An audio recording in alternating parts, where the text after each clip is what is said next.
All right. So, what sets New Zealand apart from filmmaking in other countries you've worked in? Crew, skills, people, lifestyle, ease of work, etc. New Zealand is a terrific place to make films because of, first of all, because of weather, because of the amazing place that Peter Jackson has created there. It's you feel very much that it is. I don't know if it's a cottage industry there, although that sounds a little pejorative. I don't mean it that way. It's just so local. Everything there is so available, and so it seems somehow more scaled, kind of much more to humans than various places can be. I remember back in the old days, you go on the Universal lot, and the first thing you do is get lost. New Zealand is it's a great place. I'll always obviously associate it with the Lord of the Rings films, which meant so much, I think, to filmmaking.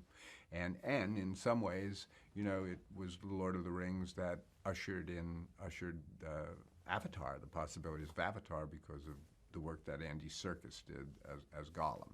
So I'll always associate it with that, and it's a beautiful environment over there. You're far away. You have nothing to do except make the movie, and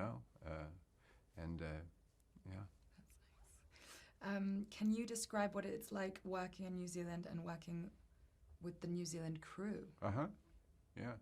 Well, the Kiwis they're terrific people as a group. I get along very well with them. They're proud. They're competent. They're diligent. They show up on time. They get the work done. They're very proud of their own industry there as well, and of their heritage too. And so you get there. There's a lot of respect. You need to respect them, and they respect you right back. And they're low key. They're not nearly as a people, and I don't mean to profile people as a people, but they're not as kind of blatantly aggressive, I think, as perhaps we are as Americans. So when you get there, you can kind of lighten up just a little bit, it seems to me. Okay, so at what point did you and Jim first discuss the idea of your returning to play an important role in The Way of Water and the subsequent Avatar sequels, and were you surprised to be back from the dead? I was alerted to the fact that my character would be coming back as early as 2007, even while we were making the original Avatar. If I had not perhaps accomplished the role, he might have rethought that. But the truth of the matter was, I think that Quaritch came out very well, and we enjoyed working together, and more importantly, he enjoyed working with me, I suppose.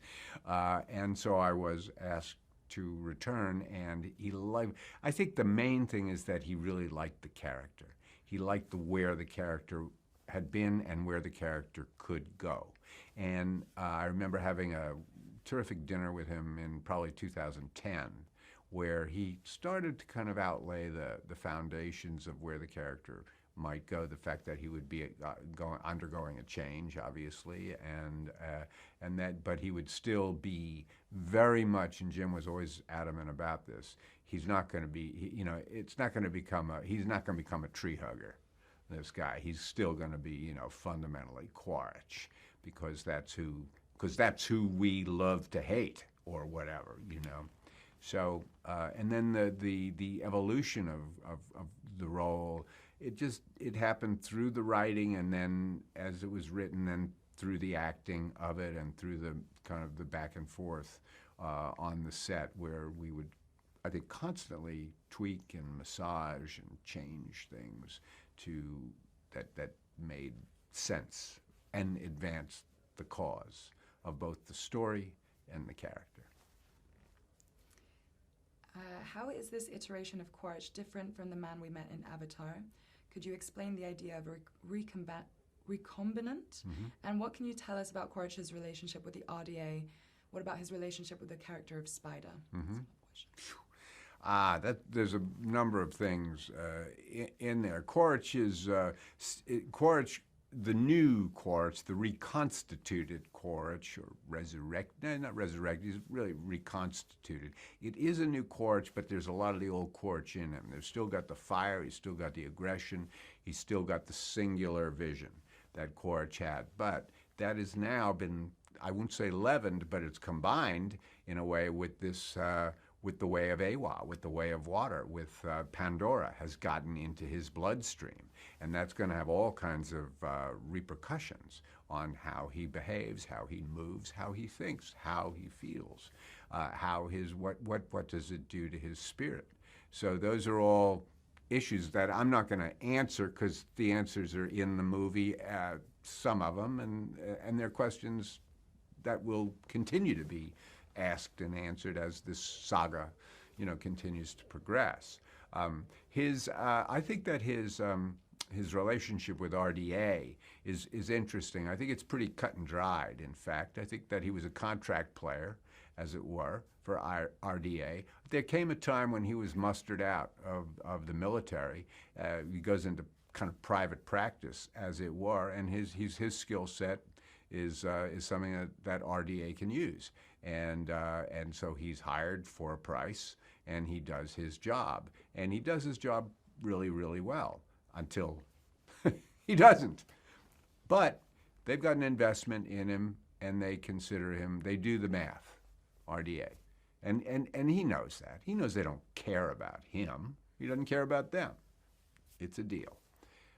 But as the saga progresses, I think his relationship to RDA becomes more problematic, frankly.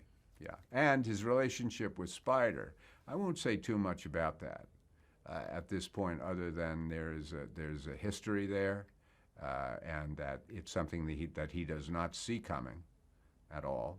And it's something that I think affects him in ways that he would prefer not to be affected, until he maybe kind of, gives into it at some point.